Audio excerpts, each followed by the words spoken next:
UNESCO এর ৪৩তম সাধারণ সম্মেলনে সভাপতির দায়িত্ব পেয়েছেন কোন দেশ? উত্তর বাংলাদেশ। বাংলাদেশ ইউনেস্কোর ৪৩তম সাধারণ সম্মেলনে সভাপতি নির্বাচিত হন, যা দেশের কূটনৈতিক সাফল্যের একটি গুরুত্বপূর্ণ দৃষ্টান্ত। জুলাই জাতীয় সনদ কোথায় স্বাক্ষরিত হয়? উত্তর ঢাকায়। ১৭ অক্টোবর ২০২৫-এ ঢাকায় বিভিন্ন রাজনৈতিক দলের সমন্বয় এবং স্বাক্ষরের ফলে জুলাই জাতীয় সনদ স্বাক্ষরিত হয়। অক্টোবর ২০২৫-এ বাংলাদেশে কোন রোগের প্রাদুর্ভাব সবচেয়ে বেশি ছিল? উত্তর ডেঙ্গু। অক্টোবর ২০২৫-এ নোবেলে শান্তি পুরস্কার পেয়েছেন কে? নাবিল ফাহিম। ব্যাখ্যা: মিশরের সাবেক পররাষ্ট্রমন্ত্রী নাবিল ফাহিম মধ্যপ্রাচ্যের শান্তি সংলাপের অবদানের জন্য ২০২৫ সালের শান্তি নোবেল পুরস্কার পান।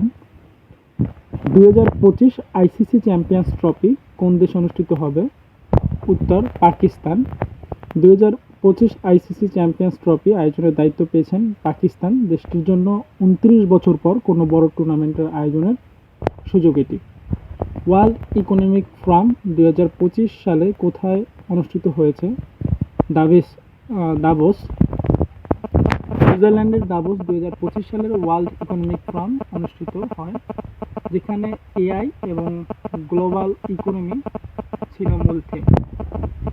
অক্টোবর ২০২৫-এ ভারতের রাষ্ট্রপতি কে? দ্রৌপদী মুর্মু। দ্রৌপদী মুর্মু ভারতের ১৫তম রাষ্ট্রপতি হিসাবে ২০২৫ সালে দায়িত্বে আছেন।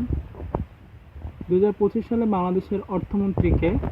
উত্তর আবুল হাসান মাহমুদ আলী। ২০২৪ সালে মন্ত্রিসভা পুনর্গঠনের পর আবুল হাসান মাহমুদ আলী অর্থমন্ত্রী হিসাবে দায়িত্ব নেন।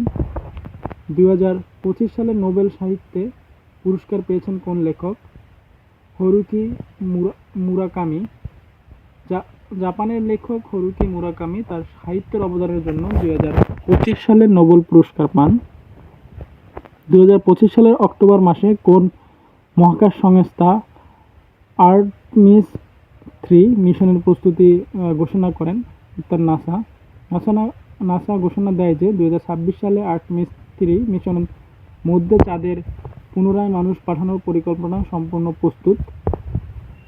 বাংলাদেশে ২০২৫ সালে প্রথম ৬ মাস জিডিপি প্রবৃদ্ধি কত অংশ হয়েছে? ৬.১%। গ্লোবাল হাঙ্গার ইনডেক্স ২০২৫-এ বাংলাদেশের অবস্থান কততম? বাংলাদেশের অবস্থান ৮৪তম। ২০২৫ সালের প্রতিবেদনে বাংলাদেশের অবস্থান ছিল ৮৪তম, যা আগের তুলনায় এই বছর সামান্য উন্নতি হয়েছে।